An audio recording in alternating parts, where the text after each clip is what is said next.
Cegah macet parah berulang. Ini topik yang sedang kita perbincangkan pada malam hari ini di Prime Time Talk pemirsa, dan saya bersama Ibu Ellen Tangkudung.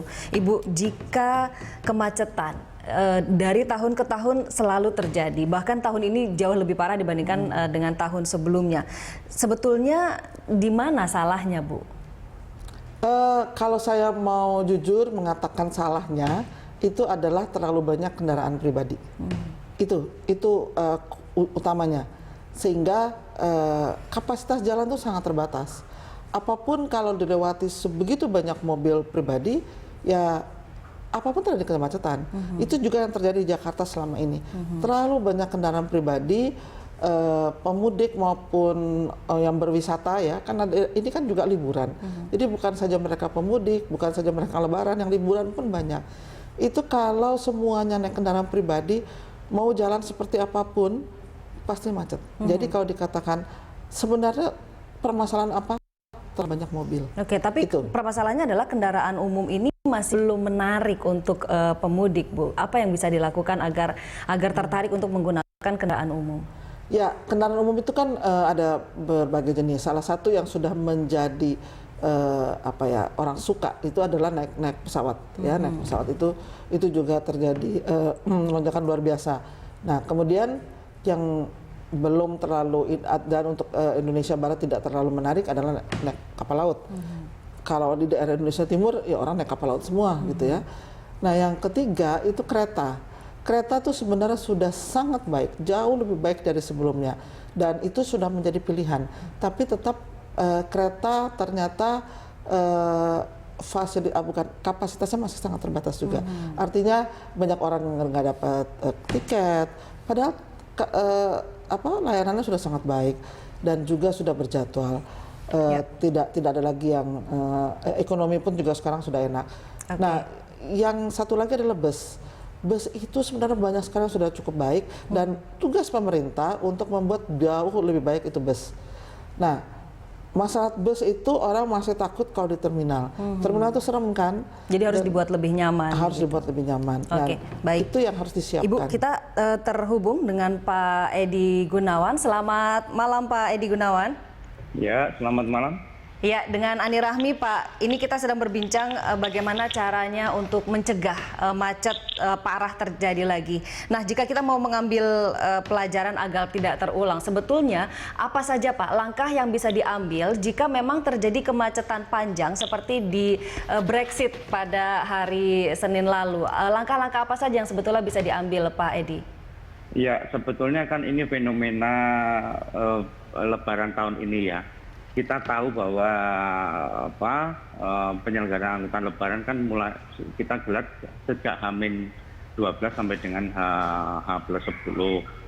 Kemudian masyarakat ini kan semua ingin melihat suasana Cipali seperti apa. Jadi serta-merta semua ingin melewat Cipali. Sementara sebetulnya ruas yang di Pantura cukup lengang, opsi-opsi pilihan perjalanan. Nah, sebetulnya kiat-kiatnya sebetulnya juga tergantung kepada masyarakat. Masyarakat harus bisa memilih pilihan, jangan serta-merta masuk tol. Gitu. Sementara kan di Pantura, Pansela ini sudah bisa dilalui. Kemudian memang hambatan-hambatan samping masih ada, ya. Itu seperti pom bensin, kemudian pasar-pasar tumpah, begitu. Ini juga kita mohon juga masyarakat untuk bisa melakukan perjalanan dengan tertib. Kemudian kalau kita melihat arus balik ini kan sangat pendek sekali, ya. Kita tahu Lebaran selesai hari Kamis, Jumat cuti bersama masih Sabtu Minggu. Sabtu Minggu ini pergerakan sangat pendek sekali. Oleh sebab itu sebetulnya masyarakat diharapkan bisa mengatur perjalanannya sedemikian rupa, tidak menumpuk di akhir menjelang hari Senin kan sudah pada masuk. Jadi ini salah satu kiatnya ya masyarakat bisa mengatur perjalanan sedemikian rupa, begitu. Dari pihak pemerintah sendiri, Pak, apa langkah antisipasi yang sudah diambil untuk menghadapi arus balik yang puncaknya Bapak sebutkan tadi sekitar hari Sabtu atau Minggu? Ya, kemarin kita sudah melakukan satu rapat koordinasi, kita sudah antisipasi nanti yang akan kita identifikasi akan potensi kemacetan kira-kira di sekitar kilometer 66 ya, kilometer 66 kemudian Cikarang Utama. Nah ini juga yang potensi kemacetan itu di tempat peristirahatan tuh kilometer 62 itu yang merging ya, yang menyatu dari Cipularang kemudian yang juga dari Cipali ya. Ini kita minta kesadaran masyarakat pada saat istirahat untuk bisa mengatur waktunya tidak berlama-lama di tempat peristirahatan. Nah, kita sudah antisipasi nanti akan dilakukan satu kontraflow ke arah barat. Ini sudah kita lakukan koordinasi dan petugas sudah akan kita standby-kan di sana. Nah kemudian untuk di kilometer 66 nanti akan ada pembuangan sebelum terjadi penumpukan atau antrian sepanjang sekitar 5 km nanti akan dibuang ke jalan-jalan non-tol demikian. Pak Edi, bisa dijelaskan lebih lanjut tentang kontraflow yang rencananya akan dilaksanakan Pak di titik-titik mana saja nanti? Kita nanti akan coba lihat yang potensi macet itu biasanya di kilometer 62.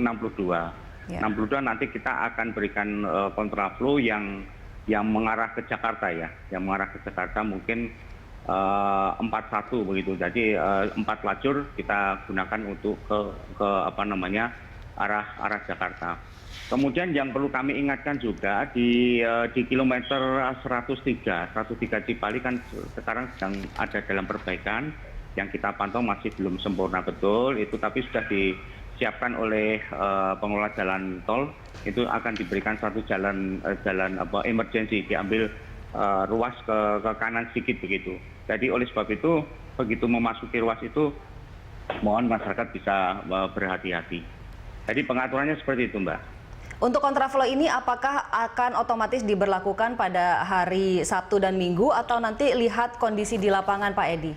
Ya, situasional kita lihat kondisi di lapangan karena kita juga harus melihat traffic yang datang dari Jakarta juga harus tetap kita berikan kelancarannya begitu.